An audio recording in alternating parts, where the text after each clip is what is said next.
Hello, cousins. Welcome to S.A.S. Mass, our spirituality and support symposium. Think morning witchy chats around a warm campfire. The recording has started, and by participating in S.A.S., you agree to read and accept the terms of agreement, which we post in the chat. We ask that you mute during the recordings for clarity during the meeting and for the afterplay. We will now get started with a few announcements, and I pass it off to you, Jean Marie. One of the things that I love about our community is the way that we're able to just like, all right, I'll do it.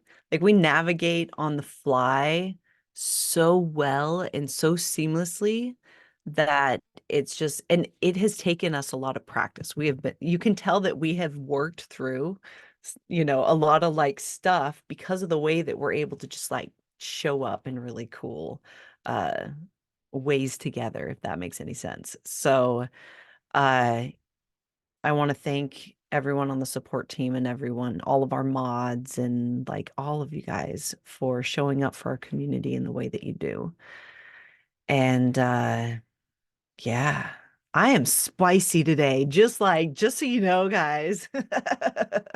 I have had like this whole like morning and I just realized that it's because I'm hormonal. Like I had that aha moment about 30 minutes ago of like, oh, that's why I'm like flailing and everything is falling over and I'm tripping over everything and my like water tower isn't working and just found out now that we won't have hot water for a week because Alaska. And so like I had to tell my kids we're going to be doing bird baths for a week and cuz I mean it's not like we our house is warm. We have gas. We're able to like boil water and everything. It's not that we are in no danger at all. It is an inconvenience to not have hot water in a house, but it is not like we're not in, again, not in danger of anything. But it is a mild inconvenience, isn't it? So, uh, yeah, that's been my morning. I'm doing great. I'm really proud of how present I've been and like really balanced and showing up for my emotions as they come up as I like trip over everything and flail around what is going on in my office. Are you guys seeing all the going on? And the live yesterday, did you guys see how my the recording is really bad for me? It's like the picture wouldn't go clear. And anyway, I'm having the whole thing. Thanks for coming on this journey with me. Those lives have been really fun since we started doing them. Have you guys been going and hanging out? Some of you guys have been. It's been great. So all of this to say, uh I'm not prepared with announcements because I literally just found out right now that I am doing the announcements. So this is great. I'm okay with that though. Um, we still have tickets available to Boss Witch Alchemy, but not very many left. So if you guys are interested in how to incorporate your magical practice in your professional life or how to be a professional witch and use your giftings in the professional world without tapping yourself out, there's a balance and different ways that we can support our system, and that is what that workshop is all about. The Life as Magic workshop sold out, so we're doing a second one in March. So if you missed out on tickets for that, we've got them available again. And then the big thing is our Rituals and Revelry retreat, the Spring Equinox edition. The tickets are available for that on the website, and that is a 3-day staycation style retreat where we are going to take you through a connection-based experience in your own home to set you up and your home up and everything for in preparation for the spring equinox. And there's more details on the website, but we went all out. Like the stuff that you need for the kitchen witchery and the spellcraft, the list is done in riddle form. It's like an adventure that you're going on to get your stuff. Uh, but if you're not into riddles or anything like that, there's a key for it. You can just ask for it. And then at the end of February, we have our first introduction to video editing. It's video magic. Akasha is going to be facilitating that for us.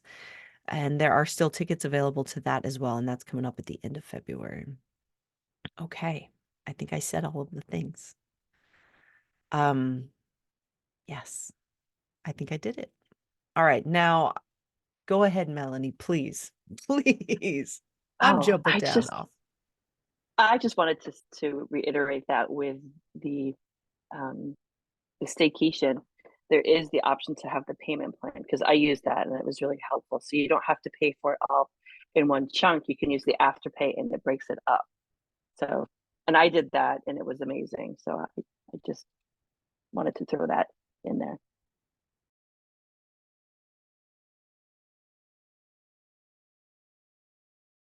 And I keep forgetting to mention that like the purpose of this staycation retreat, I suck at like advertising and telling you guys all of the things. I'm so sorry. It's a fundraiser for the shop so that we can get Kim like a place to put all of the stuff that she makes for our community. We're wanting to build her a little shop. So that's what we're doing is raising funds to be able to expand the shop and support that part. Yeah, I know. I just keep forgetting to tell you guys that.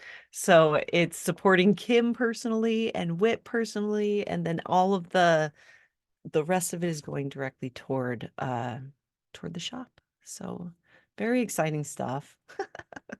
I'm sorry I suck at this. What has been going on in y'all's world this week? Does anyone have any like burning questions or coming in hot with some experience you want to talk about? Bunk beds? Oh, in the shop. No, that's going to be up at my house. I'm I am intending to make a little like tiny house on my property to have as a sanctuary for witches to come up and get like away from it all. I find that I crave like a like a silent retreat sometimes to like a space that I can just be in my own space and not have to think about what to eat and not have to think about what I'm doing or not have to care about what anybody else is doing, right? That solitude. And I want to provide that. So that's what my kind of like goal for this year is up here. So having bunk beds in it has definitely come up. But I've always dreamt of sanctuary, and everywhere I've ever lived or found any kind of roots has become a sanctuary in some way. It's part of my flow, I guess. Come on, guys. We can just sit in each other's space too. Hi, Renee. Go ahead.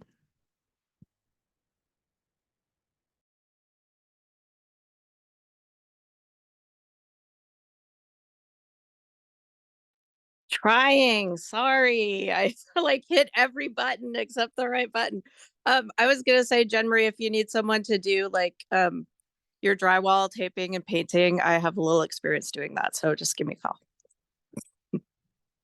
Yeah, Oh, well, I'm all about community kind of stuff, having yeah. like a bunch of hands on deck.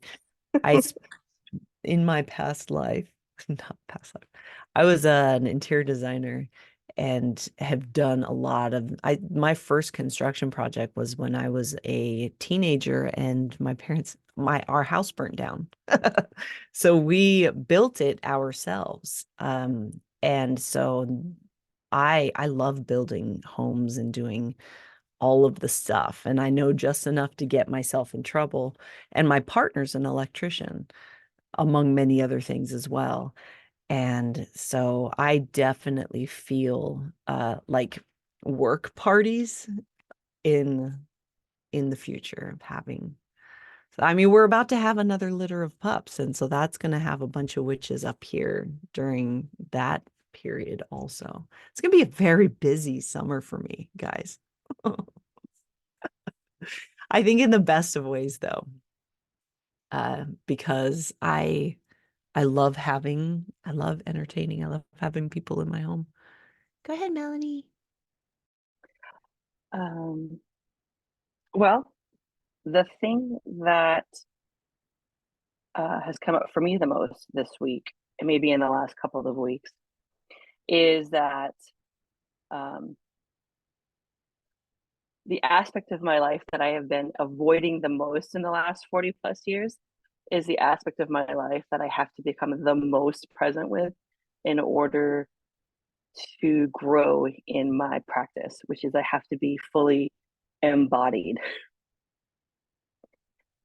in a way that I have never been embodied. Like it's always been incredibly second nature and easy for me to lift out and to be very head centered, like in my head, clairaudient, knowing, but not to like anything like below the neck I've just been very comfortable being completely shut off from. But as I'm trying to like expand my practice, all of the guidance, I mean, physically was put back in my body by my guides. And I'm like, why are you shoving me back in my body? And they're like, you need to be fully embodied. I was like, I don't want to be. But I was put back in my body. And so I have to, yeah, that's where I am, trying and having to discover, like, opening up all of the clairs related to everything below my neck, I guess. Everything above here is wide open right now. And apparently everything below the neck is supposed to be wide open. And I have just shut it off. And they're like, that's not going to fly anymore. And I have been physically put back in my body. And several occasions, like putting a timeout, like we're putting you in a spiritual timeout. You're not going to be able to go out of body. We're going to put you back in. You're going to be embodied during all of this. So that's where I had been the last week or two, is coming to an acceptance that that's the part of my practice that I'm in. So I'm open to feedback, but go ahead, Jen Marie. Totally can relate to that pressure about the physical experience and the importance of being embodied, and that's like the point. I've been fully getting a very like similar-ish message, but like in my own flavor. I'm curious to, by show of like hearts or emojis or whatever, how many of you guys have been getting a similar message, or hey, it's really important for you to be minding your physical experience or your relationship with your body. Yeah. See, we're so much more connected than we uh like give ourselves credit for. Is that the right way of saying it? It's amazing. And when we start really talking and sharing our experiences authentically, so thank you, Melanie, for putting that out there and just like talking about it, because I think it's something that we should talk about, especially if so many of us are feeling this, like, hey, it's time to really look at your relationship with your physical body and your physical lived experience. For me, I'm getting this like feeling like my attention is needed, that there's a reunion of sorts to my physical experience, and there's this like celebration in like my ancestral genetic lineage for choosing to come back and choosing embodiment and engagement in my physical lived experience. And that goes with like everything that comes with our physical lived experiences, you know. Go ahead, Carolyn. No, just kind of weighing in. It's funny because I have been working so hard the past 2 years to open up those clairs, and they're finally opening, and my guides are going, yeah, this is cool, and we'll work on that. But you got, you know, my physical body is going, me too. So yeah, you're not alone, babe. But I remember what happened with Julie's thing Friday night, and that was amazing. That's it. I love what Chantel put in the comments. That's very much what, like, the flavor that I'm getting is, guys, man, I'm gonna pop into channeling. I can feel it already. I got goosebumps. Because this is such a big thing, and it's absolutely aligned with the work that I've been doing with Ishkatar, is that we are literally the hopes and dreams of our ancestors. This is what the trees talk about when I'm talking to the trees, is how they remember our ancestral line. They talk about it like medicine to the earth, right? As each of our ancestral lines bring a specific medicine to participate in life on earth in some way. And for a lot of us, at some point in our ancestral line, there was a choice or some disconnection.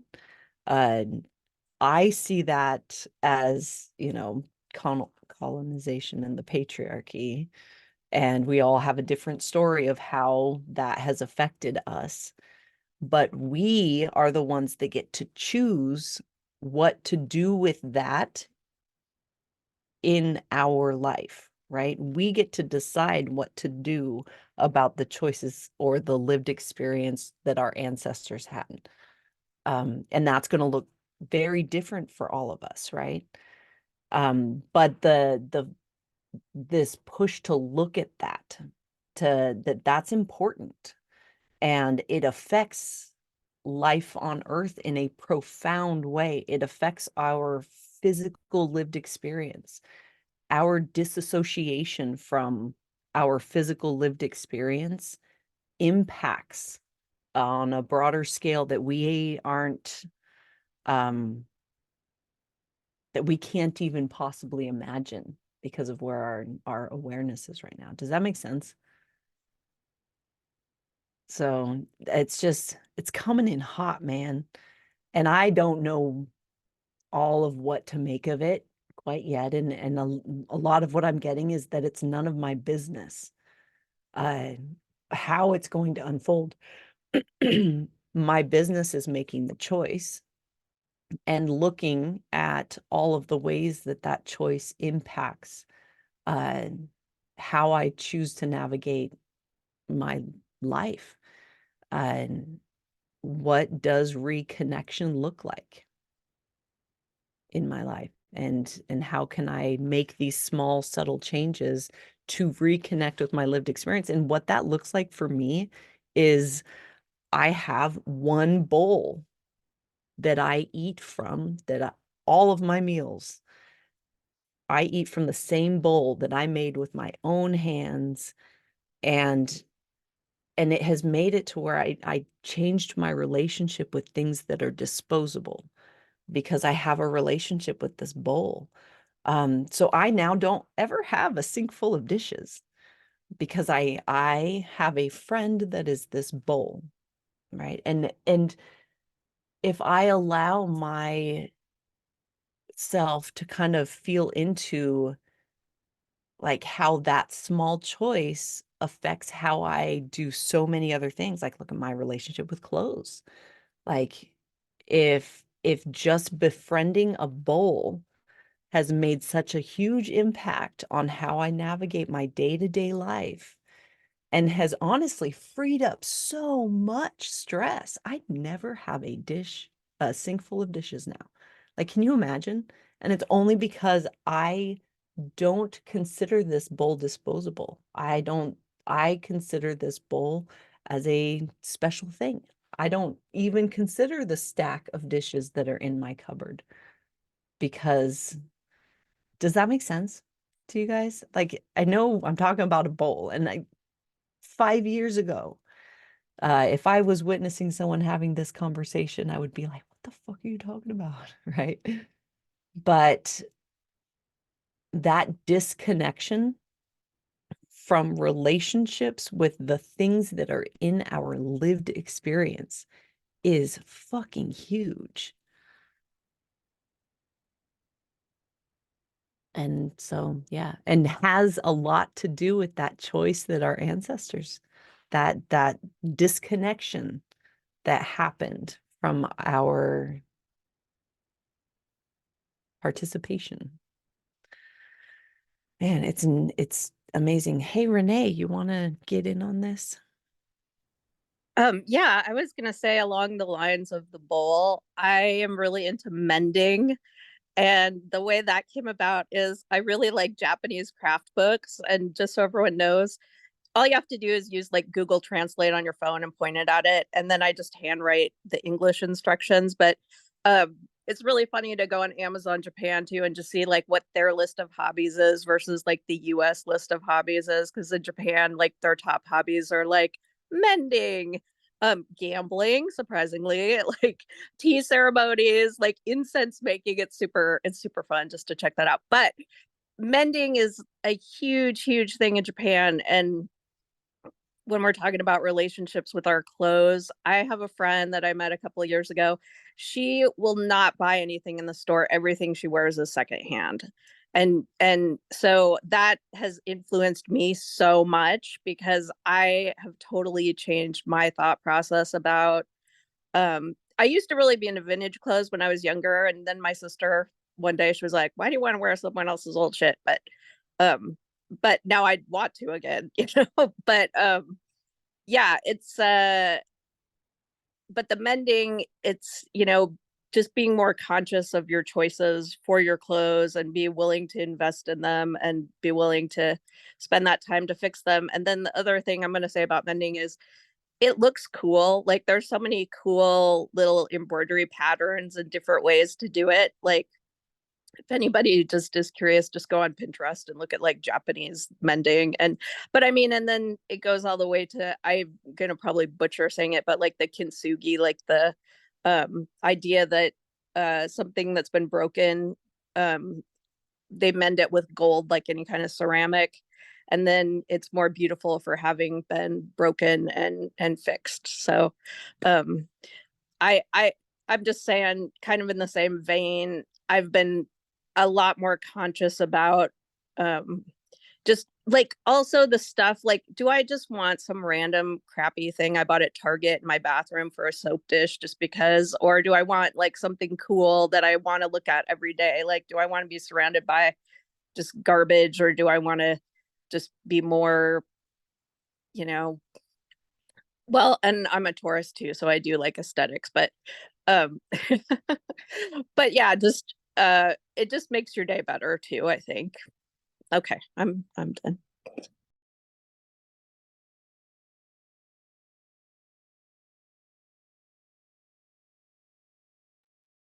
The more I find that the more I do this work of, deconstructing my social conditioning, and very intentionally cultivating relationships uh, of connection and cooperation with like everything in my life.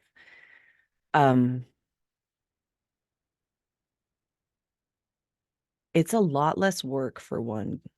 Like, I can't imagine going back to uh the belief that control kept me safe which is like, I have every right through all the trauma to have had that trauma response of like being super controlling of like everything.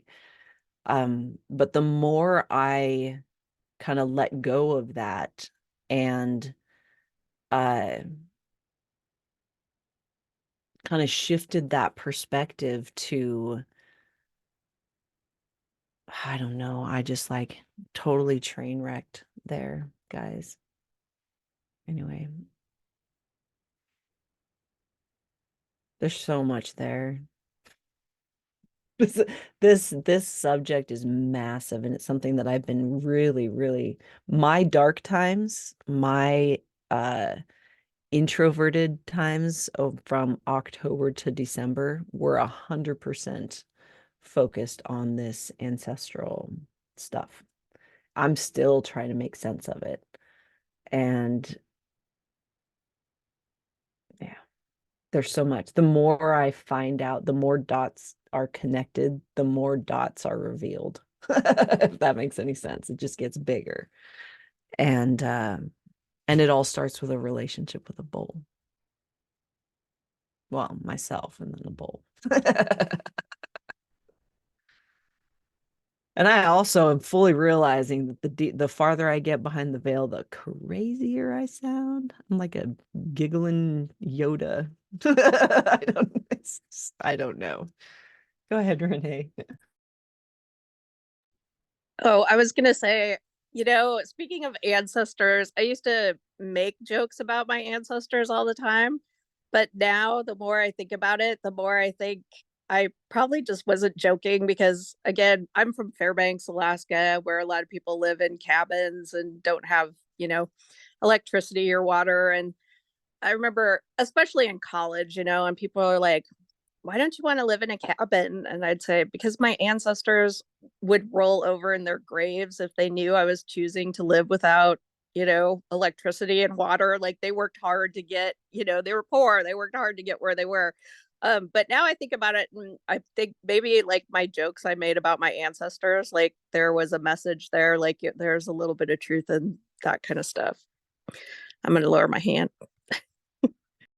I'll jump back on it.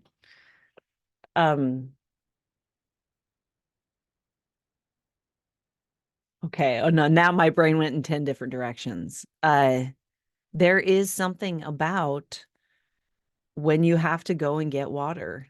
When there's something about having to being in a position to where you don't have access to hot water right out of your faucet. You have to actually like be more involved in the process of bringing that to like fruition, right? I think that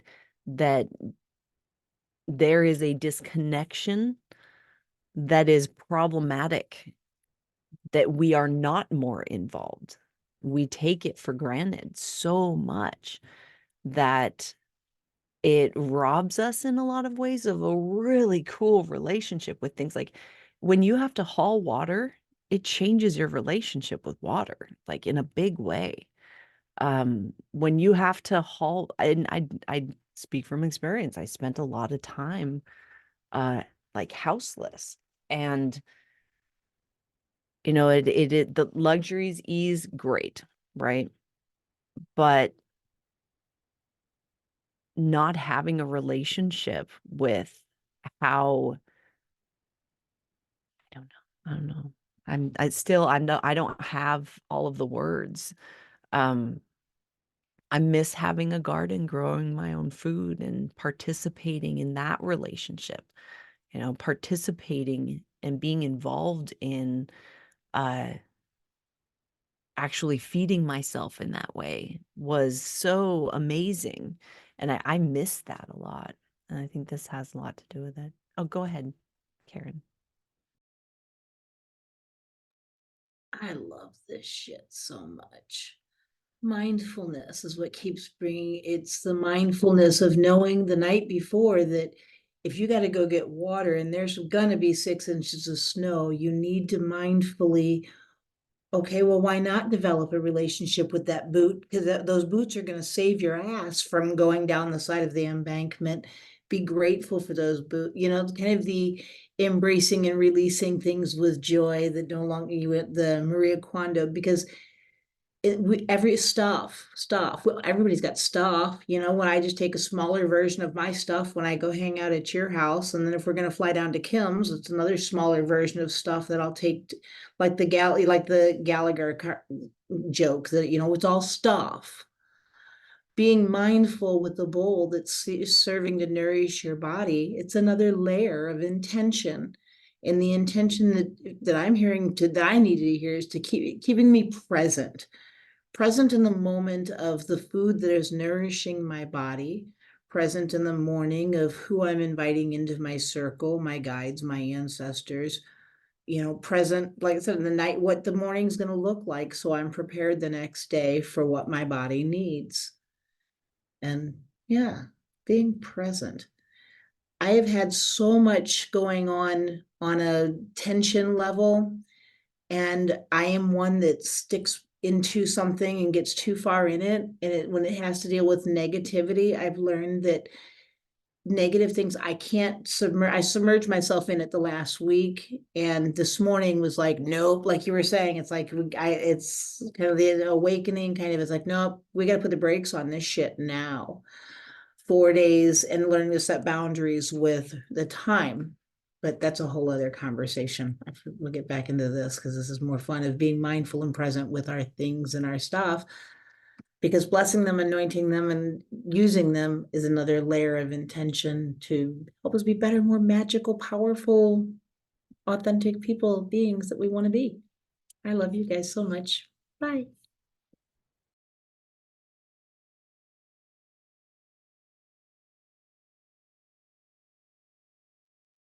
Sorry, Ezra Silver, you're up. Yeah, that brought up a few things for me. I actually had something to say about Melanie's thought train at the beginning. I think they're pretty connected though, but everything, so like whenever one of the best things that I learned in my nonviolent communication class was putting things in the parking lot. And that is like, you don't have to ignore all of the, negative or unpleasant emotions that you're having. But setting boundaries with them, like, like Karen said, is very important. And so making sure that you set aside time to either have the difficult conversation or feel the difficult emotion, and then say, okay, thank you, I've done what I can for that. I'm going to put you in the parking lot, and know that you can go back to it at any time. And then also that kind of teaches that feeling to feel safe in knowing that you will get back to it, rather than, what we tend to do is, or we're taught to do is just like repress it and never look at it again. And then it will go away. And then when we were all talking about, it's been coming up a lot lately, even in, mundane circles, that, people that they want to stop buying things so much. I mean, part of it is that, groceries and everything is just like going up, and everyone just feels so broke, and they're just like, okay, I am cutting out all the things that, no longer feel good to buy, because I just really hate the shitty company that's trying to sell it to me. And then, just in general, I've just people coming up over and over again saying like, I think I have enough stuff now. Like, I think I have enough. I think I'm good. And that's also been coming up for us a lot, specifically like with boycotting things, like like just like adding new things to the boycott list whenever possible, like something I learned from like being a vegan for a long time was like, as far as possible or practical.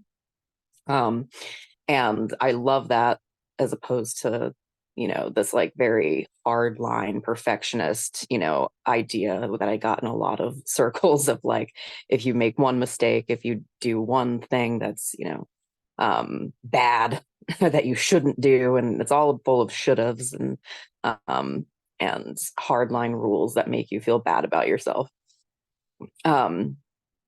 Is that so I think coming at from that perspective and making sure that you actually my partner pointed out was like the fact that you can't boycott everything, because that was actually 5 years ago when I went into like a deep dive, and I came up with this like slogan of boycott everything, in which, you know, BE, so to just be. And the, you know, that would be like the end goal would be to boycott everything meaning, you know, the conglomerate that controls everything, that in the secret monopoly that runs the world. There, let's see. And but that my fiance pointed out that a lot of that, like not being able to do that, like kind of creates the same shame that like the companies that are polluting everything like want you to believe that you have to do like you have to do your part or else, you know, like that kind of thing, which in some cases like is true. Like I think it's important to, you know, like we've been talking about, cultivate a relationship, but I don't think that I think that's a very individualistic way to come about it, rather than an actual like connection cultivating way, to think about your position in the connection, I guess. And then let's see. Lastly, I wanted to talk about what Melanie was talking about, like the things that have been coming up a lot, like since the beginning of the year. I had talked about school couple weeks ago or a few weeks ago during S.A.S.S, and actually like everything changed, and I don't think I ever talked about that. But there were a few classes I wanted to take that were not in my degree program, but I wanted to take them so bad that I just changed my degree program because it felt like right and aligned to do that. And it's all like pretty much the entire program. It's communications and media program. It's almost all taught by the same person. And it's going really well. The very nature, like the very first class, like she was like, what this class has to do with is based on the premise of like information and analytics of what is reality? Is there just one reality or are there multiple realities? And that is the, and I was just like, what? That's the whole like question behind most like research. Like that's the premise that you have to kind of come at from, and that definitely hit the nail on the head of what I've been looking at. And the reason I brought that up is because pretty much every assignment in this class is pointing me right back to the things that like about our society that piss me off. Like, and then I have to write an essay about it. And that, you know, is very fun and fulfilling, but it's giving me a lot of opportunity to reconnect to my anger and to writing about things, to record it, because there was a long time where I was kind of ignoring how mad I was about all the various things in the world that I disagree with. And now I have to listen to videos about it, read chapters about it, and come up and like think about it and then write about it and edit it and like all, and then like form groups to talk about it more. And it's really cool. And but it's also, you know, exactly the kind of stuff that I was like trying not to do for a long time because it was very difficult.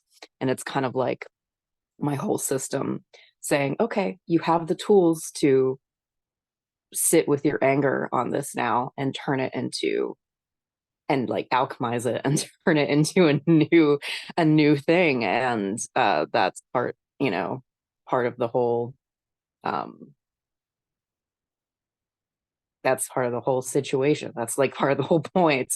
And it's very cool. But it is hard. Like I'll just sit there and I'll just like start reading something and reading these studies about, one of them was like about Nestle, since we were talking about water.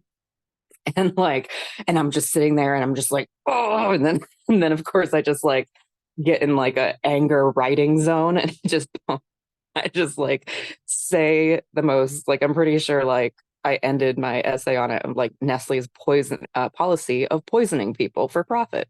And just like the whole thing. It's a very, and that's even like a mine's like I think they call them paradigms, and like being critical of the power structure in every research paper that has given you the information. If you're critical of the very processes that created that information, that's literally called a critical paradigm. And that's where I'm coming from in like um in every single angle, pretty much. And it's really, it's cool. It's definitely making me like have to sit with and appreciate my anger, because I think historically that's the emotion that I've avoided the most, because I didn't want to come off as an angry person, or I didn't want to be unhappy, or like, you know, the person that's always spoiling things by being a, So I'm not sure who's next, but thank you, Melanie, for bringing that up. Are you next, Melanie? I think you are. Okay. I am. Actually, I took notes so I wouldn't forget what I was going to say. But I don't usually do that. But it goes back to something that Jen Marie said, which was the idea of the illusion of control and anxiety. And my particular brand centers around like routines and scheduling. Like if I can create a routine and I can schedule things, then I can give myself the illusion of control. And then but that illusion of control instills in a phenomenal amount of anxiety in my life, trying to maintain the systems that I put in place to create so that I can have this control, so that I'm spending a lot of energy maintaining the routines and the systems and so that I can like maintain this illusion of control. And then when she talked about collecting the water, I was like, the thing that gives me the most peace in my life is when I don't have those systems of control, when I'm not thinking that far out in my life, and when I'm just sitting in the present moment, and I'm just getting like, and I'm happy with like the breadcrumb, and I'm happy like in the present moment. So when you have to collect your own water, especially in Alaska, how you can't be anything except living in that present moment, or you could die, right? I'm imagining that it's like a life and death situation, especially in Alaska. And that our ancestors, when they had to grow their food and prepare their food and collect their water and had to do all of these tasks, were innately connected to these activities, which connected them to the present moment. And they were like connected to the present in a way that we are not. And I have running water and a grocery store, and I don't have to cook my food in the same way that our ancestors did. And I'm not connected to these parts of my life in the same way. So it frees up my time, these conveniences. And with the abundance of time, I'm now selling my time to the patriarchy, which I'm now implementing in these elaborate structures of like illusions of control, you know. So I've traded collecting water for selling my time to the patriarchy to create anxiety to maintain the illusion of control over routines. I think I'd much rather just collect the water. So that was a whole tie-in there, all about. So there you go. That's all I got. Ezra, your hand is still up. Do you have another way in, or is it just salt from the last time? Yeah, I put it up again because it reminded me, what you said reminded me of something else that I was thinking of. When I was going to take my other class, one of the first things was a storyboard, and I already had that planned out, and I probably will still do it. the and it was just like a daily task. And one of the things that we have to do, or that I choose to do at the house, a few years ago, I got very scared. There was like a boil water notice, and I was just like, we have to have like a water filter, and we have to be able to like move it if we need to move it. Like it can't just be like integral into the, because we were in an apartment at the time. And so I got a Berkey water filter. And so one of the things that we do is like pretty much every day we go refill the Berkey water filter. And like there's this whole like kind of beautiful process of like bringing it over, like filling up a jug, bringing it over, filling it up, and then taking some of the water out to go put in the fridge so that there's some cold, and like all of this stuff. And it's like this very like circular, especially the way that we have it set up. And then we water some of the plants with some of the water and like all that kind of thing. And I thought about like doing that storyboard and as you know, like an ode to water, because that's one of the first, actually the first sigil I ever made was a drink water sigil. Because I don't drink enough water. I still don't, but I've got better at it. And that was actually one of the first directives that I got, like when I started listening to my guides, where I was just like, I was sitting like a few years ago, I was like, okay, I admit that you're there. So what do I do? What do I do now? How do I heal people? I was like, how do I help the people around me? Blah, blah, blah. And like, I was sitting there like mulling over how to help other people. And then they were just like, why don't you drink some water? Like, like, I was like, it's been like a whole day or two since I've drank water at this. And they were just like, you can't do anything if you don't drink water. And and that's also my fiance is next to me, and she snorted that because she's constantly like bringing me water and saying drink. And so that's not to take away her own stuff, but that's also my guides talking through her, and she's giving me water now. So I'll pass it to the next person.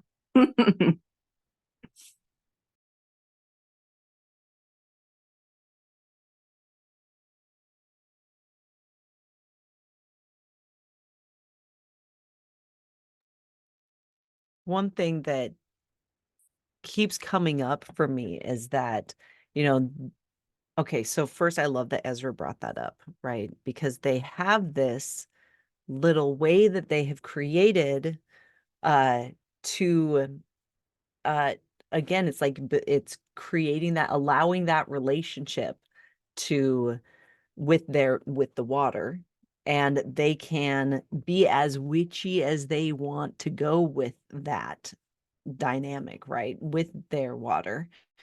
And we can do things like that in so many different ways. And just that shift that they did of choosing to participate in that process more like intimately, it feels like that's a path toward this goal, I guess, or practice of engaging more with your lived experience. And the other thing that keeps coming up for me is like the dangers of autopilot, that autopilot is the problem. And that's what a lot of what we're doing, even in foundations, is bringing your awareness to your autopilot. And when you're on autopilot, you're not actually actively like engaging with things, right? You're not engaging with your life. And it is amazing how things change when you just bring your awareness to, oh, am I on autopilot? I'm walking down the street. Am I on autopilot, or am I counting my steps? Am I making this a practice of presence? Or there's so many ways that we can connect and choose connection and engagement, even in the middle of capitalism and the patriarchy. It's the subtle shifts. It doesn't have to be this great, big, huge thing. And it's our thinking that it has to be this great, big, huge thing in order to make a difference that is keeping us from making a difference. Anyway, okay, go ahead, Ezra. Yeah, I was thinking about the autopilot thing, and it reminded me of like I'm sure like most people have done this if you drive, but like if you go to the same place all the time and then you zone out while you're driving and you were actually going to take, going somewhere else, but usually, and then you're on autopilot and you end up going to the place you usually go to, instead of the place you really wanted to go to that day. And then you're on autopilot and you end up at a different destination. And I think, that's when it's a good analogy for us, like, getting stuck in loops, like whatever habit that of, not doing self-care or, any reaction that we'd rather, not have, that's creating an imbalance in our life or something. But when we're on autopilot, we naturally go there because that neural pathway has already been like, dug in there deep. And when you're actually consciously, mindfully, deciding where you're going to drive, then that's when you get to make that choice to go to the new place. But yeah, that's all I wanted to say, because it gave me a very, vivid visual of times that I've driven and I ended up at the exact wrong place. So I think Renee was next.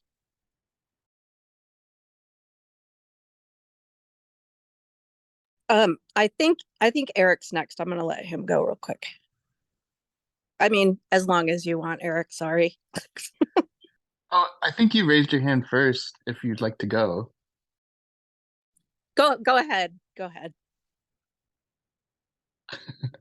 Okay, I'll go. Hi, I'm new here. My name's Eric. I'm just thinking, hi. I'm just thinking about a few threads that have like kind of gone through what people are talking about, and I'm thinking about my work, and like I work in for a college, and I feel near constant tension between kind of like the maybe dream of what education can be, like a place where we do the kind of critical consciousness raising that Ezra is talking about, and a place where we try and understand things better and think about what is just and right and true, and that changes us and the world. And then I think about the reality of being in a university system that is yeah, um you know uh it's very good at critiquing things outside of itself and very bad at critiquing itself. Um, and I guess this is just a long way of kind of getting at like, at what point is a system like so far gone that it's to try and like work within it is just it needs to be kind of like left behind. Um, and at what point, you know, can you be in that system and trying to do the best you can and protect yourself and others, and try and salvage something of it, or like to kind of use the example of boycotting, like there's no ethical consumption under capitalism, right? But also there are more ethical ways to be in that system than others, right? And so like how do you find that balance and like of like, you know, I didn't set things up like this and here I am. Um, but then and kind of having like some forgiveness towards yourself about that and like not trying to like be like it's all on me, like you can't fix this, not every system can be fixed through like individual effort.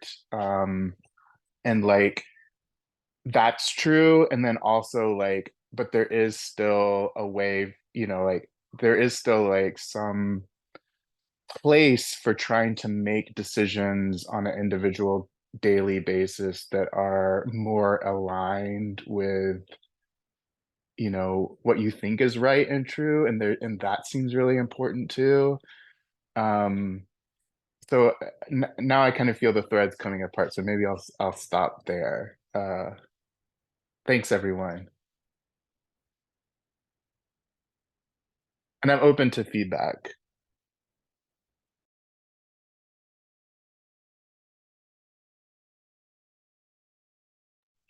I think, was it me? Oh, Petra wants to weigh in. I'm gonna mute.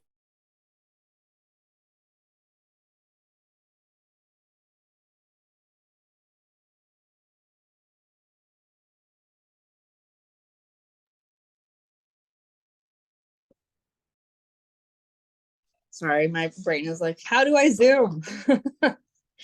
Right. I just wanted to say, like, thanks for bringing that up, Eric. I think also from what I like kind of gathered, if I can kind of like zoom out of what you said, because you like pulled all these like really important and interesting threads together, which like my brain loves. I'm like, this is my shit. I love it. I'm like, everyone here is like, yes. We know, not in a mean way. I just think it's like the history would say, of course. Yeah, is that you know, I'll just speak of my own experience, because like working in healthcare, and like I've been on leave for a long time, but I've been sitting with lately that like, you know, that's something I think I actually want to go back to. And it's a system that's immensely broken. And I think much like education, like, like these kind of like core pillars of our like the well-being of our society that like require a lot of emotional labor, and a lot of like kind of, I don't know, I would just almost say like our life force in some ways, because the systems are so dehumanizing. And so I remember in residency trying to be like, I'm not a fucking robot. Like, how do I stay a person? Which is like, this was before like spiritual awakenings. This was before any of those things. I was just like trying to just like be like, I just want to be a person. Like, and I think what I've realized in like starting to do like concerted, serious like shadow work and trauma work and all these things, and not just intellectualizing that stuff, but actually like learning how to embody my experience, how to process and metabolize those things, is that we're given this lens, or kind of this like framework rather, of either or black or white, by capitalism, by society, because one, I think survival energy, like survival stress, like our brains do that naturally when we're stressed enough. And I think most of us, either ancestrally or actually in our everyday lives, are that stressed most of the time. And so we get stuck in like, there's only two options. Like either I'm in the system and I work against it and maybe like completely bleed myself dry of my own life force, or I don't do it at all. It's like there's one or the other. And I am so grateful to Buddhism for like teaching me kind of like the middle path, where it's like you multiple things can be true at the same time, and you can walk between things instead of having to pick one or the other. You can pick both. It just requires more presence and more negotiation. And more work. And I think that most people don't pick those things because it requires so much more energy and effort and negotiation. It's like we're not like, our bodies naturally go into energy conservation. We're going to do the most we can with the least amount of output. That's homeostasis. That's like how our physiology is designed to protect us. And I think that in my experience, kind of thinking about these things and negotiating the stuff, and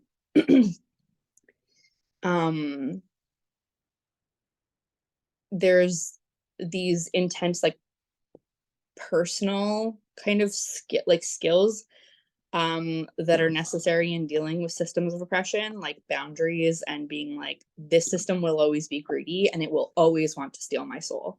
Like that is just how it is. It's exploitative. Like capitalism will never be satisfied. I will never be enough. There's never enough bodies. There's never enough labor, there's never enough anything to throw on the fire of capitalism for it to be quenched. Like, that's why it needs to break.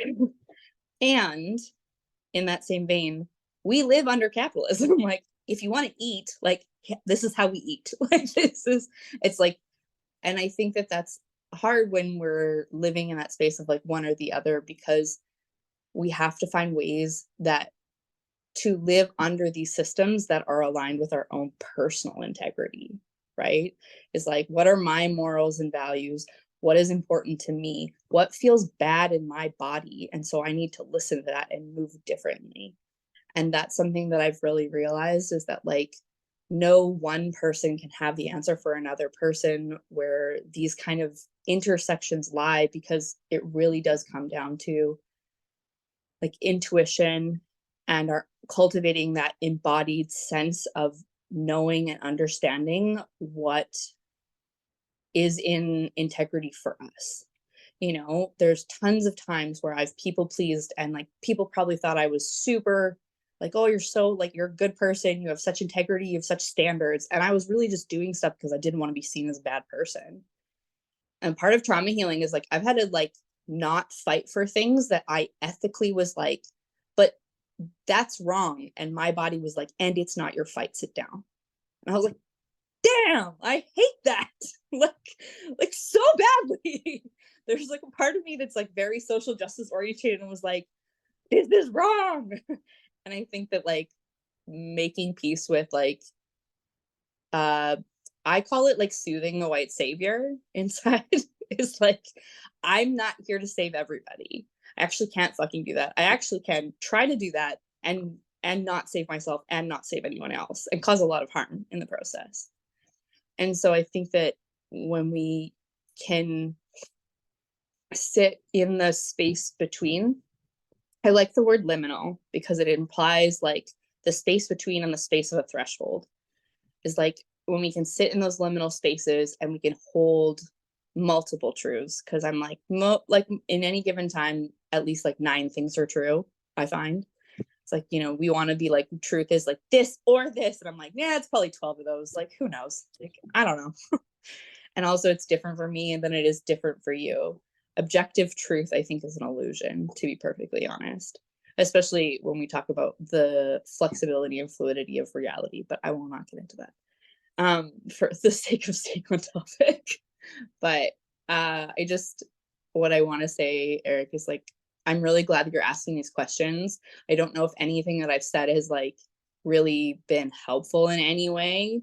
I think that that's the shitty thing about like waking up in a society that like really, really wants you to be asleep, is that it doesn't feel better the more you know. It often feels so much fucking worse. But I think in that is knowing that like when you come to spaces like this or in other places where you find community and you feel heard and seen and validated, people are like, fuck man, me too. Like I get that, that like that experience has helped me not lose my shit or like become completely hopeless. It's like, Kate, I'm not the only one having this dissonant experience. So like even more people than I am already aware of are. So like shit's moving and I just need to trust to keep moving on my part of whatever that shit is, and it will, I don't know, I'll shake out in the wash, hopefully. I hope that makes sense.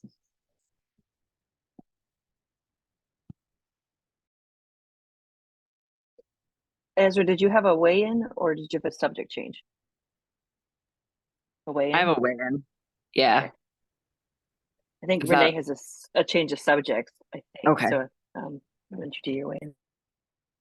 Yeah, I love this question because I spent a long time like wondering, and like I've even like wondered out loud in this group several times, like if I should go back to school because of how much I know about it and the system of like what it's actually there to do, and like even as somebody who really loves learning.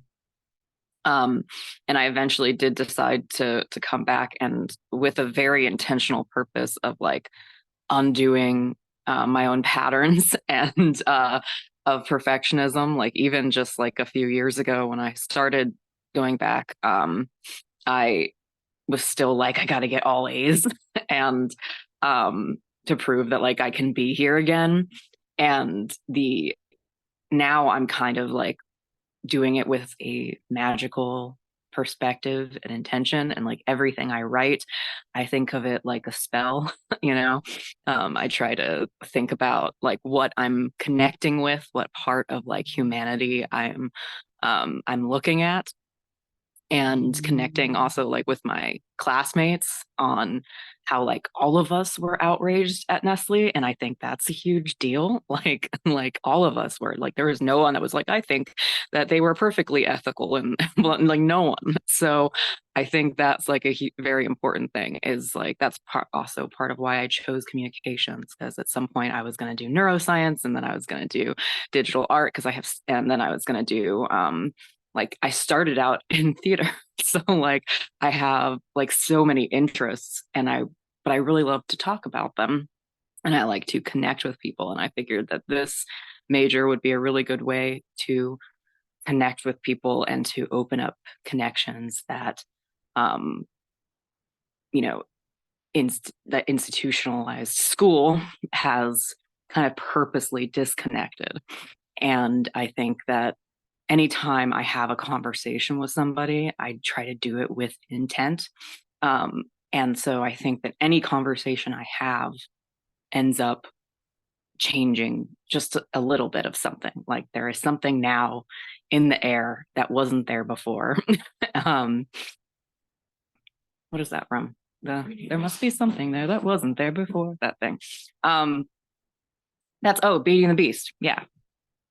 Sorry, Disney, but you know, like let's see, but yeah, I try to do it just with as much intention as possible. And I believe that that will actually rewire my brain in my connection to school. And because the whole like as above so below like type of thing, anything that changes in my brain also changes in the world to some extent, depending on what you believe. But like that's how I look at it. And I think just doing this consciously, so I think there's a lot of us that have to participate, like most of us have to participate in some system that we don't believe that is not ethical to our value standard. And that creates like a lot of cognitive dissonance. Like usually people just refuse to look at that.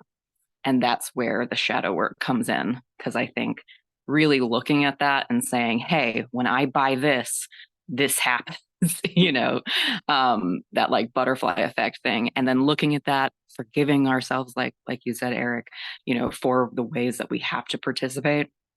And then just holding ourselves through that. And doing whatever we have to do with intention will eventually like create the path that we would like for there to be. It just takes a lot of undoing. Like the more research that I'm doing, the more I'm seeing like how thick the webs are, how long we've been doing things in this very dissociated, life alienating way. And so now, like I said, I see a lot of changes in the world in this, obviously here we're having this conversation, I also have very similar conversations with people that would never call themselves witches, or magical at all. And then, people in class, and I even had like a conversation right before I signed up for school with a professor, who I've always really liked. And I told him about nonviolent communication, and I told him how I felt about college. And he was like, no, I you know what? I think you're right about that. But, like, I think that you have he's a professor, so he's trying to sell me on college.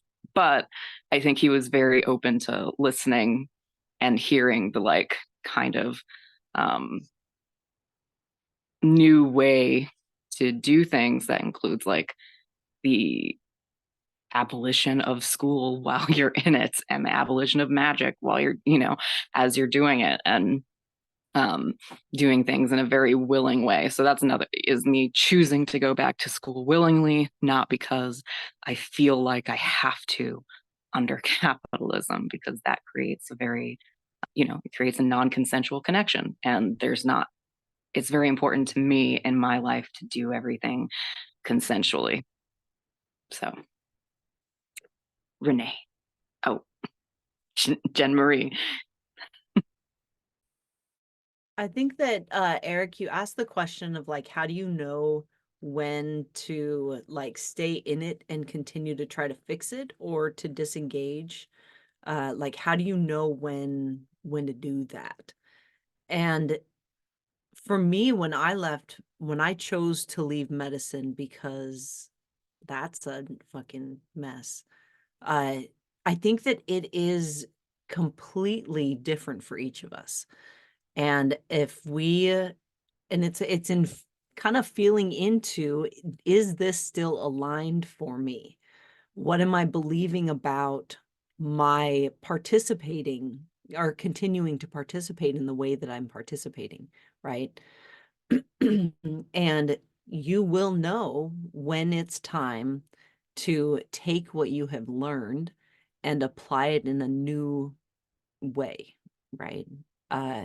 Or to take what you're experiencing and to be a part of like fixing or influencing from the inside. Like that's going to be a little bit different for all of us. And I think that it's supposed to. We're not all supposed to play the same kind of role and have the same kind of like pacing and timing. I think that repairing your relationship with your intuition and you bringing your awareness to the autopilot stuff is going to help make that clearer for us. But yeah, it's a tough one. I feel you.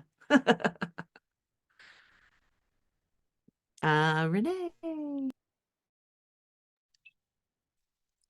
So when we're kind of talking about autopilot, as someone who hasn't left their house for a few years, and when I think of autopilot, I also think of just like comfort zone, right? So I've been afraid to get out of my comfort zone for a few reasons.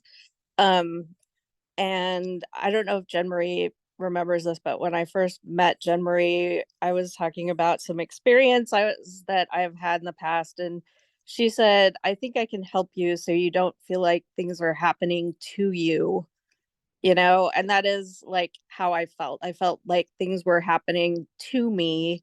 And when I get in I guess as far as having up like your mental shields, when I get very stressed, um I can't keep them up. So like I had a senior dog that was sick, very sick, 5 medicine 5 times a day. So I also wasn't sleeping for a couple of years taking care of her. And I was having some really bad experiences with that. And you can't, really go to the doctor and say like, oh, I'm hearing people talk and I'm seeing shadows following me, uh and I did do that in a less dramatic way so that I didn't get, put on the psych ward, but I did get put on psych medicines. So I'm on Effexor, which is a very strong um it stops intrusive thoughts from happening, but it also initially completely messed with my visual imagination, which is like a huge part of my life. So I kept telling my doctor, I don't like this because I have to be able to visualize. So I've been on that for a few years, and I now my therapist is like, why are you on this? I don't think you should be on this. And I don't think I should be either, but he also told me he is a addiction and pain specialist, and he said this is as hard to get off of as heroin, so it's going to take like a year to get off of this medicine. And so part of the reason I'm talking about this is doing the shadow work and such. I feel like now I have like resources and a community.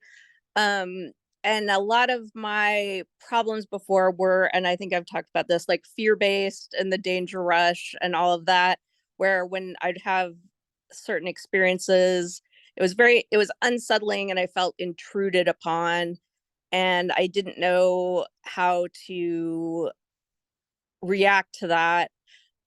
So a couple of things are going on, which is also, I know Jen Marie and Roxanne were there, but they were talking about how like the clairs start coming on.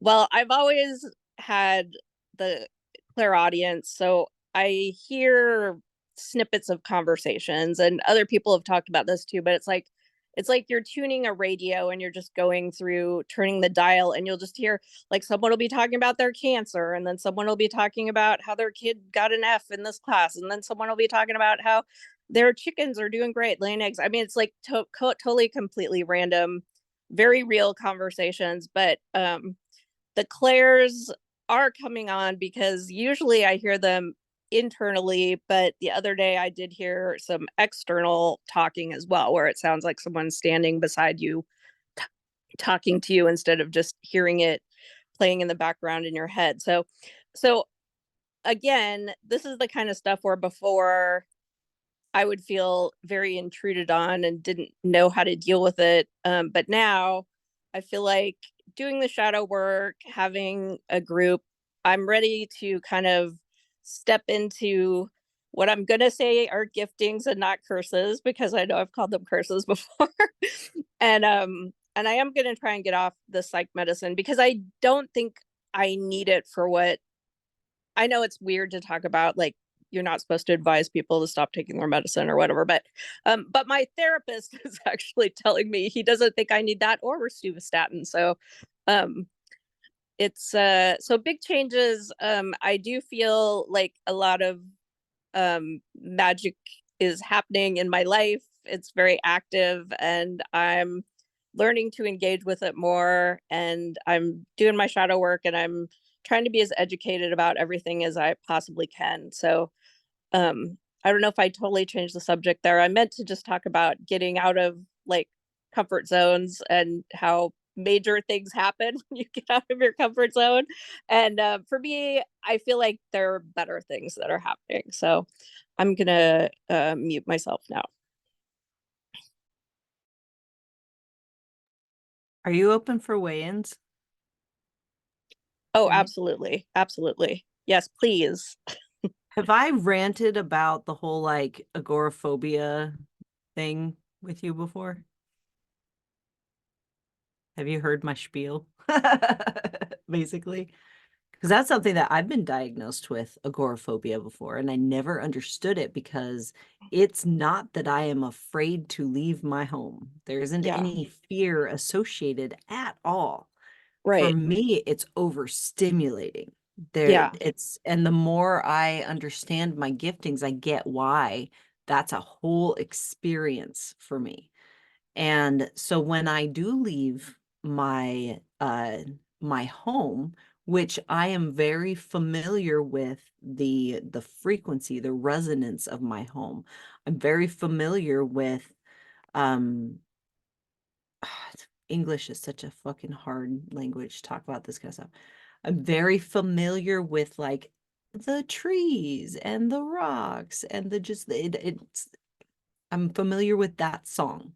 And so when I change and shift positions and am involved in other things, it affects my field in a way that's really like disorienting sometimes. Um, I used to feel bad about it, and people would be like, "Oh, you have to leave. Staying at home is a bad thing.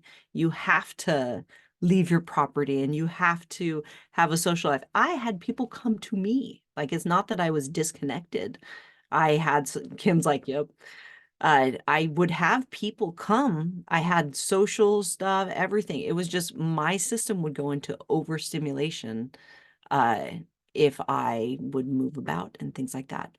Now I've got practices where I will bring someone that I am familiar with their frequency so I can tether to them. Or, my dogs, I tether to them too. you figure out different ways of supporting your system for that. But it's when we look at it like it's a bad thing, it kind of changes the dynamic. Like, it's not that yes, I need to make sure that I am not like causing my system harm or, you know, other systems harm, but being comfortable and having the ability to have a safe space where you can kind of find your baseline. It's not necessarily a bad thing. I guess I'm going round and round in circles with that. And it's when we start asking our system, okay, now that I'm out away from my home, what am I experiencing right now? Am I experiencing, am I sensitive to the electricity in the power lines? Am I experiencing the shifts in barometric pressure? And that is difficult on my system. There's so many things that could be going on. And what we end up doing is putting it in a box like agoraphobia and leave it alone and don't ever look at it and are constantly like running from it. It's when we like look directly at it and actually start asking ourselves and documenting it. It sounds like you're going to be starting this whole journey of this like shift in relationship with your physical body and the hormones and the chemicals and everything that are going on within. And if I were to offer any kind of suggestion with that, it's the same exact thing that I suggest with every other thing. Document your experience and have an open like relationship with a therapist to help you through whatever might come up, and be as present as possible. You're doing a thing. Okay, I'm jumping off. I hope that helped. That I'm going to jump back in because that helps immensely, because you just made me have kind of a breakthrough realization, which is, I mean, I love people, like I like to be around people, but I can't go in a Walmart. I feel like I'm gonna it's too much. And again, it's like I can be in groups of people as long as they're the right groups of people. Like I could go to Shayna's, which is a mutual friend of ours that has a oddity shop, and hang out there all day, and talk to the people that come in. But yeah, so you're right. I mean, I need to just like tune into what the stimulus is that's making me super anxious. And, I've talked about this before too, but it's just like, you be at Target and you just feel like someone trying to get in your head, and just like random weird things that happen out in the world that I need to be more prepared for. And I also I've had 3 therapists and everyone's given up on trying to stop me from taking my dogs everywhere, because I literally cannot leave my house without a dog. Like I just can't do it. But I'm going to say one more thing, circling back to the capitalism again real quick, which is something my therapist just told me like on Thursday, which is just because you can't fix it doesn't mean you don't care, which was like a huge thing for me. And just having it put in like a phrase I can say to myself has been very helpful with that, because I also am a person that spends a lot of time and energy worrying about things I have absolutely no control over. And just because I can't fix it doesn't mean I don't care. So yes, I've got a lot going on, and thank you everybody for your input. I value it and appreciate it, and I always find things to incorporate and help me. So I'm gonna pop off now.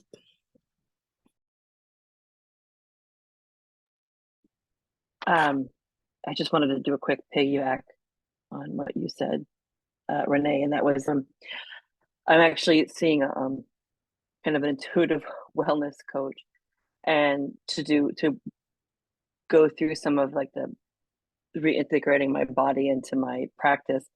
And she asked me, she said, what would it take for you to just sort of open all that up and become completely present. And I said, the words I literally said, I would have to move to Alaska and build a cabin next to Jen Marie because I couldn't take that level of stimulus all at once. It would just shut me down. It's too loud. The world is too loud. So I mean, for whatever reason, I think I must have shut down early, and I'm just starting to turn the dial. But I don't know if it's support. I mean, I just wanted to let you know that I think Thank I understand you. a little bit Yes. that impulse of like not wanting to go outside and feeling overwhelmed. I am completely shut off, and in order for me to be open, I would have to move next to you guys. I'm trying not to do that because I don't like the cold that much. So, but I understand it. So that's all I wanted to share. Also, I wanted to say from earlier too, when you're talking about being completely disconnected from your body, like some of us have talked about, we have chronic illnesses, and so bodies are like the hardest thing. So I 100% understand and feel what you're saying, because I am not at the point where I'm even ready to try to get my body online. But thank you, Melanie. Thank you so much.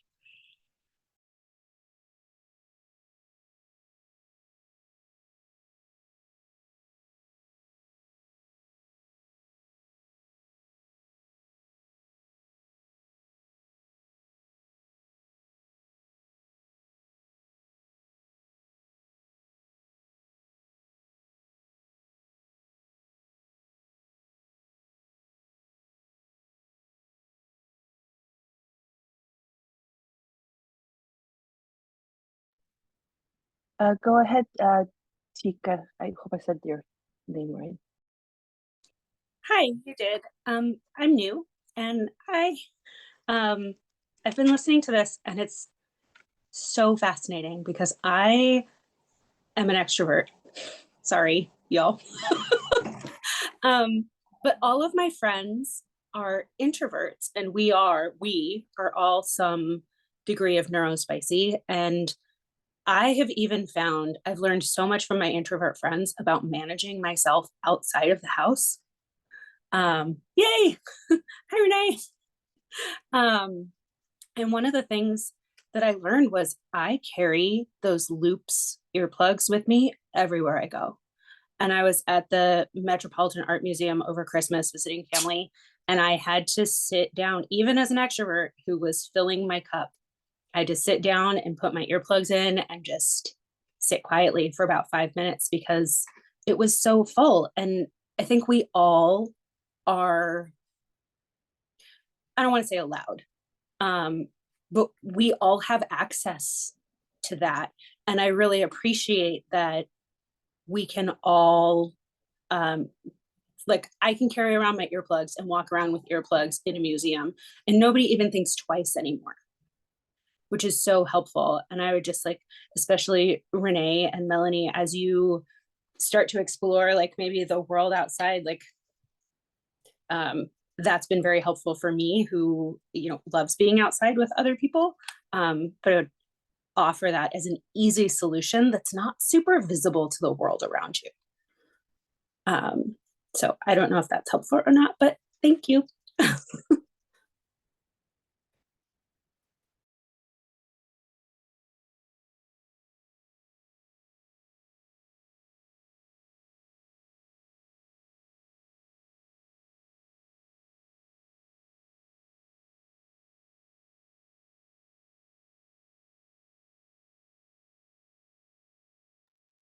Also, if anybody needs an emotional support extrovert, I'm available.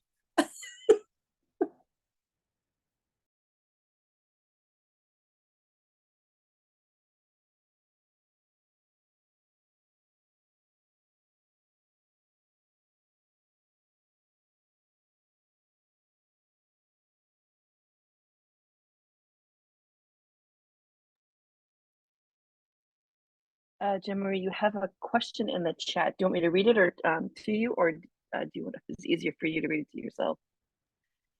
I'll read it for Okay. the playback. It says, I'm really curious about this ancestral connection. Do you have recommendations on how to expand it? I've not done much of this type of practice.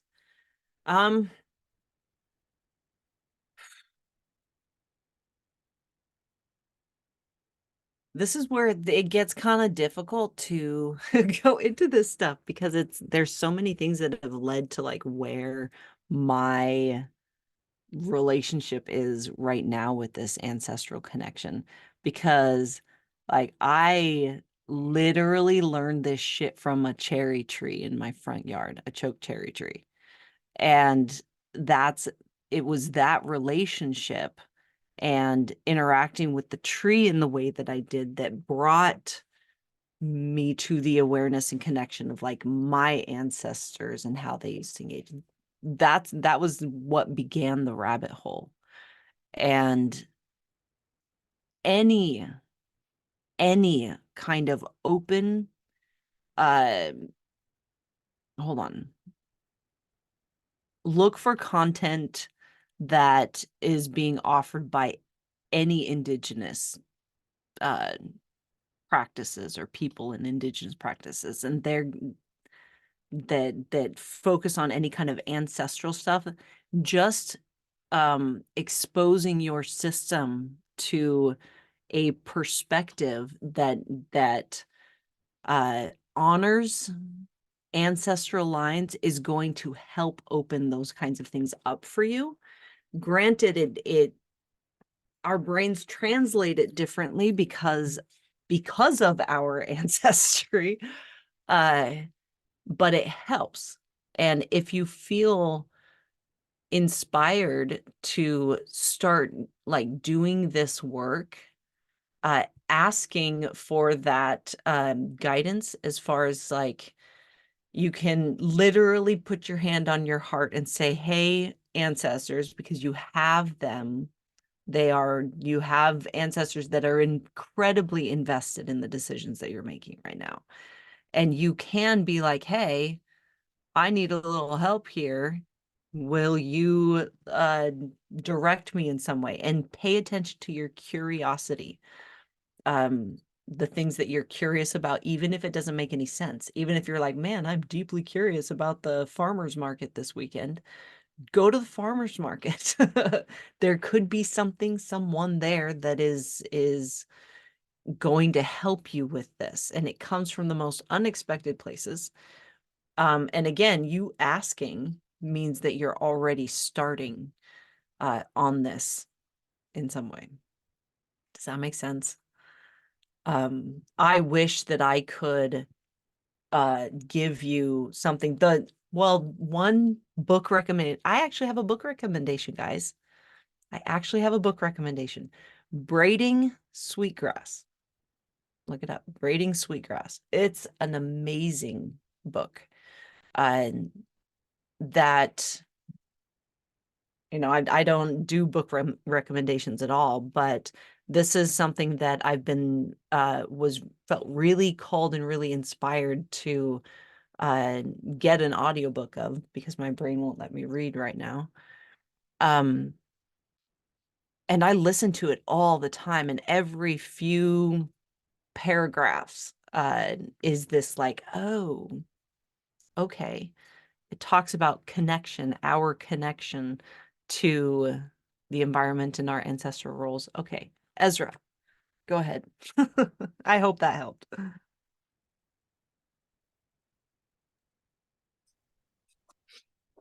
Yeah, I'm glad that you brought this up, because I thought about it earlier when it had briefly been brought up by Jen Marie. And then it slipped my mind, and it kind of moved along. But that I've been doing ancestral work for a while. Before I even realized I always had a really strong connection to my grandpa. And he made a very big impact on both my life and my mom's life. And he died due to complications from Parkinson's when I was 16. And then my mom was diagnosed with Parkinson's a few years ago. And that's kind of like a thread that I have been following ever since. And when I was, the first tattoo I ever got was of his name in Hebrew, which is Evan, which means stone. And so I've always had that like very like there was always felt like there was an earthy kind of connection between me and him. And I have like my mom gave me a ring that he had given to her and that kind of thing. So that kind of started my like foray into ancestral work. And I wasn't really sure, other than familial magic, what I was doing with that. So I just kind of, with intention would wear the ring and kind of like hold the presence of like what would grandpa do in these conversations, particularly between my mom and my grandma. And actually recently that's changed a lot, because of the situation with Israel and Palestine. My grandpa was like a very generous and sweet person, and like for the time one of the like best straight white men you can find, I think. But like he was extremely Islamophobic, like that, like his kindness like never really extended to to Muslim people. And the work that I've been doing lately is trying to hold those two things together, of the person that I knew and that truth too, and make a lot of space for processing the kind of fear that he must have had to have those views. Despite like me knowing that he was a very kind, generous person who like would give the shirt off of his back to any person, to anyone. And that's one of the ways that my ancestor work has manifested, is thinking a lot about, because we had talked about like ancestor veneration around that time too, around October, and I hadn't really realized exactly how, it was really only through conversations that I had with my family, in discussing the genocide in Palestine, that, and trying to convey that to very, very Zionist family members, that it really came up that my grandpa had this kind of prejudice, because again, I was only 16 when he died and I didn't see that side of him very much. And so I think processing that, with kind of my grandpa as an anchor, has led me to even more depth in like into the roots of ancestral work. And I think that's a big part of like processing helping process the way things like because of like epigenetics. I don't want to get like too much into it, but like somebody said earlier that we are like, the physical manifestation of all of our ancestors. And so like we are them, and so there's like a lot of things, like I even have like a little bit of the theory about like what you know what Parkinson's is and why it manifests as shaking, after, when shaking and like somatics is one of the ways that you process fear, and like that kind of thing, and how much it like runs through my line. And I think a big part of what we as like a whole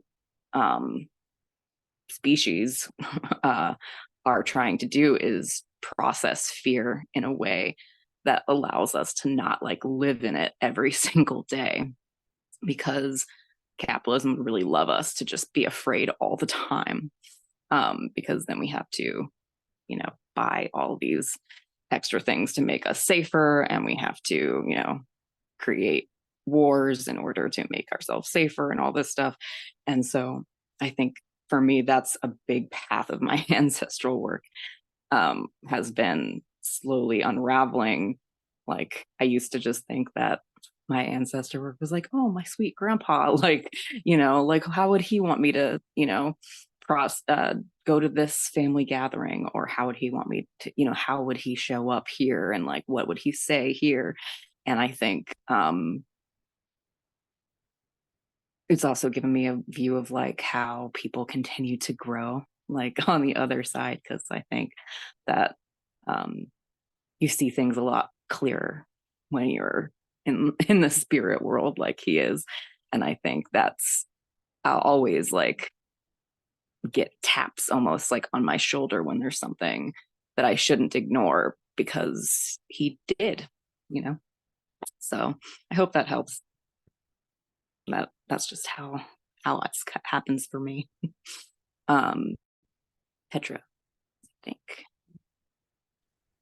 Hello. I'm trying to be mindful of the time. Also, I kind of think I might have a cold. So I'm like, I might need a reminder. Just saying, I'm like, nah. I wrote it down though, so I think we'll be good.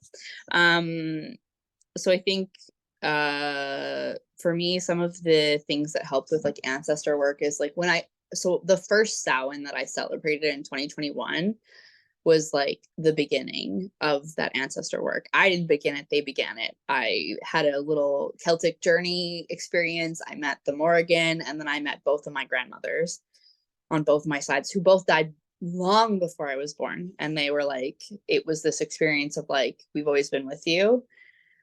And I was learning Reiki at the time. And so I started calling in my healing and benevolent ancestors into my Reiki sessions. And that's also something that I do when I like do other practices, when I'm doing it's like ancestor work is like a relationship. So it's like building that relationship with them. So it's like inviting them into whatever you're doing. You know, I think I've learned a lot from like, especially BIPOC creators on TikTok about ancestors work, because they have more language than white people do, because like the last time we talked about ancestors was probably like 1,500 years ago for some of us. Like, I have Celtic ancestry, and like that's the last time my genetic line talked about ancestors was like Iron Age, like Scotland and Ireland. So it's been a while. So there's that piece where I think it's important to like learn from people of other cultures without appropriating, and by being respectful. I think also you can call in your healing and benevolent ancestors into anything you're doing, and they will teach you a lot. I think it is important for me personally, because I do have lots of like literal abusive people in my immediate family line, that I put those boundaries on it for myself, because my great grandfather was not a healthy, well, or kind man, and he's not. I'm like, if you want to heal, like, come on in. If you don't, GTFO, man. And I think that's just a piece that I wanted to bring. I think it's also another piece is that you can like look up ancestor veneration on Google, or look at your genetic ancestry and be like, where in my family line were people indigenous? Like for me, I have to go all the way back to the British Isles, all the way back to before they were the British Isles, before Rome. So I have to go back to the Celts. It's like, that's the last time like my genetic ancestry was indigenous, was not affected by Christianity, was not affected by imperialism. But doing that has been really helpful. I'm going to be really honest, especially like healing from religious trauma. It's just like it's like this for me, an understanding that like that has always been a part of me. And even when I was in church, that the elements of that were still a part of what I was doing and what I was thinking and how I was engaging with the world. I just had a different framework wrapped around them, and because it is in me, it's not different now. I just see it more clearly, if that makes sense. I also put a name of the book in the chat. It's called Ancestral Medicine by Daniel Floor. He is a psychotherapist and shamanic practitioner and spiritual person. He's very ethical. He's been like speaking out about Palestine since like minute one. He's someone I like as a white dude. I'm like, I actually super respect you, which like, I'm very like hesitant. I don't put anybody on a pedestal, but it's hard for me with people that I don't know. I have to like look at their actions, and his actions tell me, I'm like, you live in some semblance of integrity with social justice. And so I can fuck with that. So his stuff I found very helpful, and he has lots of free teachings on his website. Like there's lots of workshops that have been saved that costed no money, and they were just like introductions to courses that he was running. So there's lots of content there. I do want to say, and I think it's really important, like as someone who has been learning from Indigenous people since I was like in elementary school, because that's how I grew up on the prairies.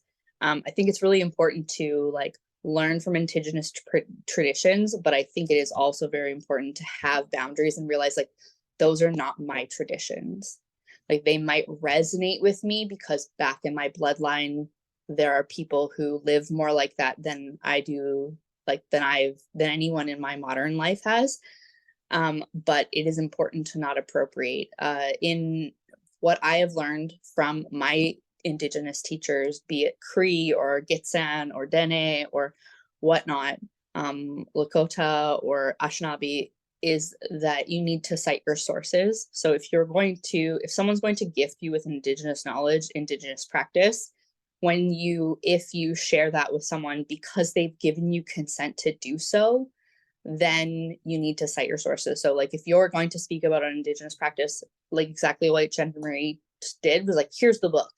Like you source material things because it needs to be very clear that like, that's not your original idea, because that is colonialism, that's colonialist violence.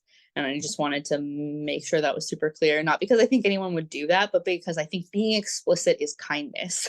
I think it's like when we make, especially because we're neurodivergent, it's just like if you can just like be like, here, super clear, then everybody can be like, all right, I know how to do this in a way that is ethical and feels good.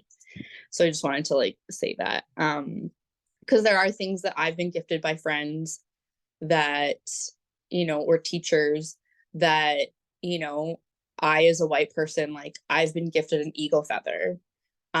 Would I ever use that in online or in a visual space, like where someone could see me using that and misunderstand? No, like that's for my private practice. If I ever wanted to use it in a public space, I would go to the person who gifted me the feather and I would have a conversation about that.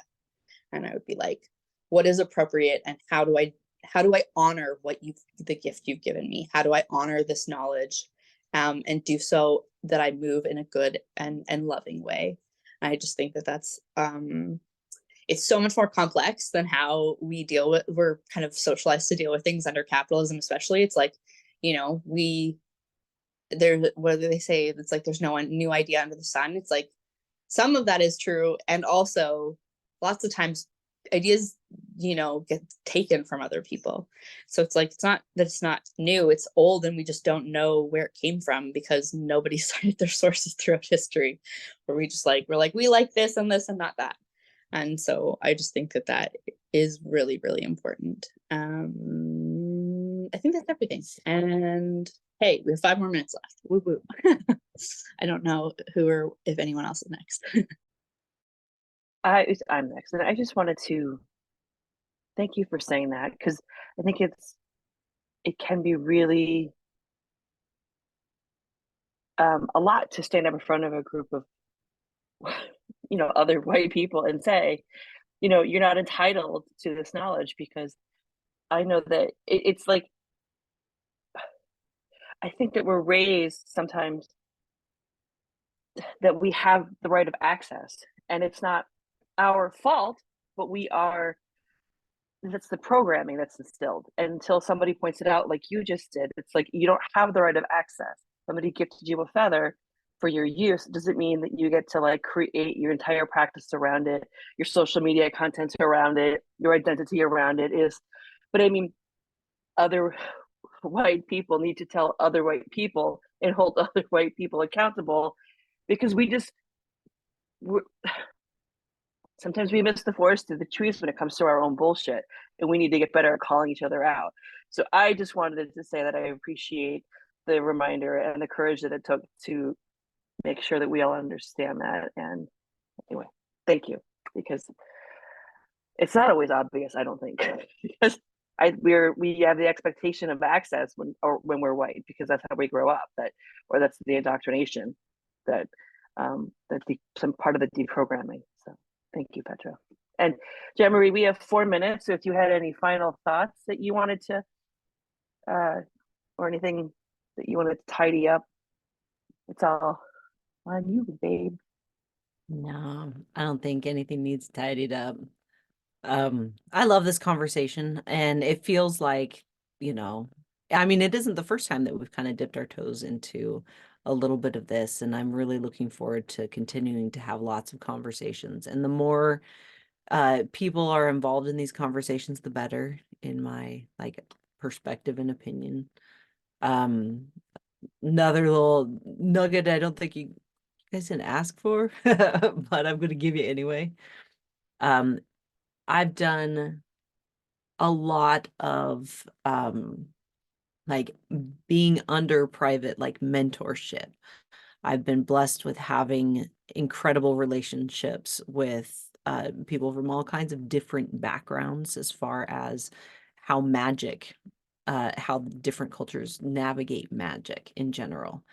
And what I can say, and one of the reasons why braiding sweetgrass specifically stands out so much to me, is that it's a glimpse in the perspective of an indigenous mind, and someone who has that connection with their ancestors, or prioritizes that connection to their ancestors. It prioritizes their connection to the environment around them. And they actually, in this book, talk very much about it, and do this scientific overlay of, this is how science supports this indigenous perspective on how this particular system works.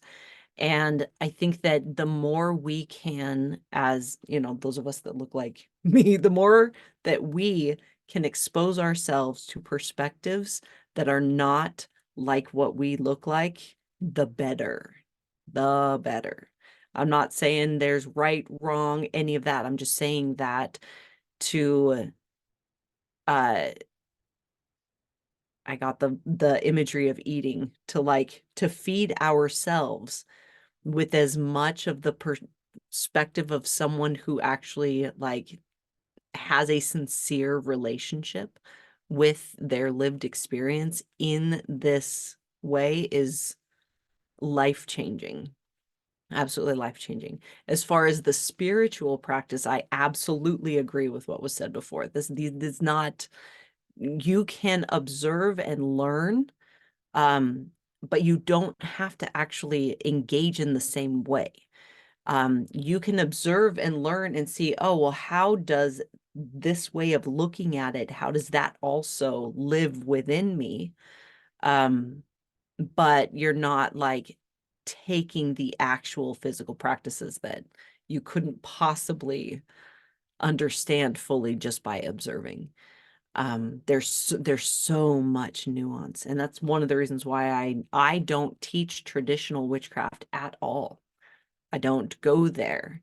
I teach from this different perspective, and encourage you, if you want to dial into a specific tradition, to go and do that, but do that and seek out someone that was raised within that tradition. That is ideal. And in the world of connection that we have, there are teachers that were raised within the cultures that these traditions come from now, that we have access to. We are in a different world than what we were even 10 years ago with regards to access to so many different flavors of magic and relationships with our magical selves in this part of the human experience. On that note, it is noon in my world, which means it's time to let you guys go. You're amazing. For those of you that want to join us in the morning, we go live on Instagram. Instagram's showing us lots of love, so we're on Instagram right now. Every morning at 8:30 a.m. Pacific Standard Time.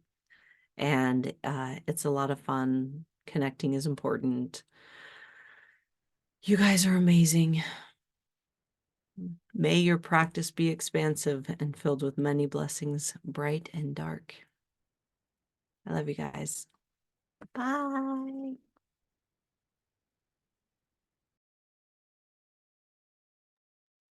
Tamara, don't leave me just in case I mess up the. Hold on. Oh, I know. I was intending on hanging out with you. I got you.